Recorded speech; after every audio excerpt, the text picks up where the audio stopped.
Hello viewers, நீ பார்க்க போறது Death Note episode 25 part 2.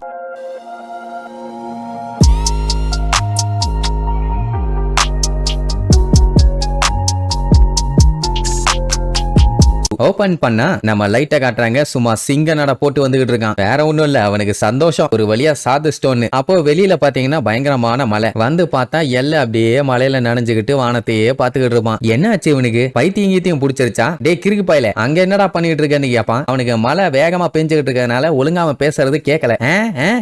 இருப்பான். சரி ரைட்டு பக்கத்திலேயே போய் இங்க என்ன பண்ணிட்டு இருக்கேன்னு கேட்டா எனக்கு பெல் சவுண்ட் கேக்குதுமா. ஆனா அந்த மாதிரி எதுவுமே கேட்ட மாதிரி இல்ல. ஒருவேளை சர்ச்சில் ஏதாச்சும் மேரேஜா இல்ல என்னைய அடிக்க போறாங்களா அப்படிங்கிற மாதிரி கேட்பான். என்னடா லூஸ் மாதிரி பேசிட்டு இருக்க, மலையில நனைஞ்சுக்கிட்டு இருக்காத, வா போலாம்பா. அவன் ஒன்னே என்னைய மன்னிச்சிரு, நான் பேசுறது கொஞ்சம் லூசு மாதிரி தான் இருக்கும், அதனால இதெல்லாம் நீ நம்பணும்னு அவசியம் இல்ல அப்படின்ட்டு அப்படியே சோகமா இருப்பான். நீ எப்பவும் லூசு மாதிரி தான் பேசிட்டு இருக்க, அதெல்லாம் நான் சீரியஸா எடுத்துக்கிட்டேன்னா அப்புறம் நாங்க நிம்மதியா இருக்க முடியாது, சரி வா போலான்னு கூப்பிடுவான். அவன் நீ சொல்றதும் ஒரு வகையில கரெக்ட் தான், ஆமா நீ பிறந்ததுல இருந்து உண்மையை மட்டும் தான் பேசுவியா அப்படின்னு கேட்டா என்னடா லூசு மாதிரி பேசுற, நானும் போய் சொல்லுவேன், எப்பவுமே சொல்ல மாட்டேன், எப்பமாச்சும் தேவைப்பட்டா மட்டும்தான். ஏன் யாராலையுமே இந்த உலகத்துல உண்மையை மட்டுமே பேசிட்டு இருக்க முடியாது. ஏன்னா ஹியூமன்ஸ் யாருமே பெர்ஃபெக்ட் இல்ல, எல்லாருமே போய் சொல்லத்தான் செய்வாங்க. போய் சொல்றான்னா முடிஞ்ச அளவுக்கு கேர்ஃபுல்லா தான் சொல்லுவேன், ஏன்னா மத்தவங்கள அது ஹர்ட் பண்ணிடக்கூடாது, அதுதான் முக்கியம்னு சொன்ன உடனே இப்படித்தான் இவன் சொல்லுவான்னு அவனுக்கு நல்லாவே தெரியும். சரின்ட்டு ஒரு வழியா கூப்பிட்டு போயிருவான். ஃபுல்லா நனைஞ்சிட்டானுங்கல்ல, அதனால நம்ம போய் உட்காந்து தோட்டிட்டு இருப்பான். எல்ல இருந்துட்டு சாரிப்பா என்னோட மிஸ்டேக் தான் சொல்லிட்டு நம்ம லைட்டோட காலை தொடச்சு விடுவான். என்னடா பண்ணிட்டு இருக்க, அதெல்லாம் வேண்டாம்னு சொன்னா பரவாயில்ல என்னால தானே நனைஞ்ச,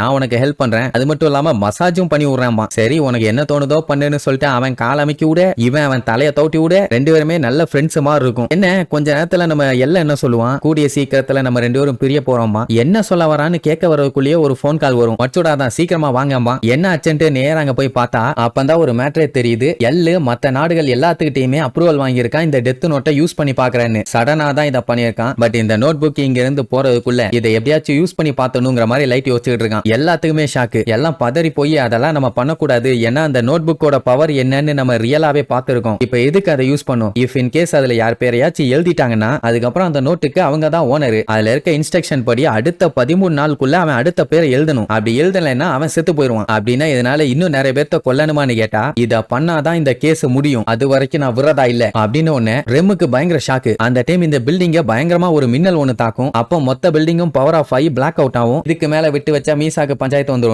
ரெம்மு ஃபர்ஸ்ட் போய் வட்டாரிய போட்டு தள்ளும். அவரு பாத்தீங்கன்னா சாக போறோம்னு தெரிஞ்ச உடனே அவங்க இந்த கேஸுக்காக கண்டுபிடிச்ச டேட்டா எல்லாத்தையுமே எரேஸ் பண்ணிடுவாரு. அதை பார்த்துட்டு அத்தனை பேர் ஷாக் ஆவாங்க, என்னாச்சுன்னு. அப்பதான் எல்லு சொல்லுவான், நான் தான் வட்டாரி கிட்ட எல்லா இன்ஃபர்மேஷனையும் அழிக்க சொன்னேன், அதுவும் இஃப் இன் கேஸ் அவருக்கு ஏதாச்சும் பிரச்சனை வந்தாதான். அப்படின்னா அவருக்கு ஏதாச்சும் ஆயிருச்சான்னு ஷாக்ல இருக்கும்போது எல்லு அந்த ஷினிகாமி எங்கம்பா சுத்தி முத்தி தேடி பார்ப்பாங்க, அது எங்கேயுமே இல்ல. எப்படி இருக்கும் அது, இப்ப டெத் நோட்ல வளைச்சு பேர் எழுதிட்டு இருக்குது. அப்ப எல்லு இருந்துட்டு ஷினிகாமிய போய் புடிங்கன்னு சொல்லி வாய் எடுப்பான். அவ்வளவுதான், பயலோட பேர் அது எழுதிருச்சு போல. அப்படியே ஹார்ட் அட்டாக்ல கீழே விழுவான். எல்லு சேர்ல இருந்து கீழே விழும்போது லைட்டு தான் போய் பிடிப்பான். அப்ப எல்லுக்கு பாத்தீங்கன்னா கடைசியா அவன் வாழ்ந்த இடம், வாழ்ந்த வாழ்க்கைன்னு எல்லாமே கண்ணுக்கு முன்னாடி வந்துட்டு போகும். அதே நேரம் ரெம்மும் அங்க கொஞ்சம் கொஞ்சமா கரைய ஆரம்பிச்சிருச்சு. அவன் சாக போறான்னு தெரிஞ்ச உடனே அப்படியே நம்மால அவனை பார்த்துட்டு ஒரு சிரிப்பான் பாருங்க. அப்பதான் எல்லுக்கு தெரியுது அப்படின்னா நிஜமான கீரா லைட்டு தான். பட் இனி தெரிஞ்சு என்ன பண்றது, அவ்வளவுதான், எல்லாம் அங்கேயே காலி. சோ இப்போ நம்ம லைட்டுக்கு எதிராக இருந்த ரெண்டு பேருமே காலி. அதாவது எல்லும் காலி, ஈசாவை ப்ரொடெக்ட் பண்றேன்னு சொல்லிட்டு இருந்த ரெம்மும் காலி. அவ்வளவுதான், லைட்டோட நடிப்பை பார்க்கணுமே, பயங்கரமா நடிப்பான். எந்திரி எல்லு எந்திரி அப்படின்னு கத்துன்னு கத்துவான். அது மட்டும் இல்லாம எல்லாத்தையும் பயமுறுத்தி விட்டுருவான். ஃபர்ஸ்ட் வட்டாரிய கொண்டிருக்குது, இப்போ நம்ம எல்லு அடுத்து யார கொல்ல போகுதுன்னு தெரியல, கண்டிப்பா நம்ம தான் சாக போறோம்னு சொன்ன உடனே அங்க இருக்க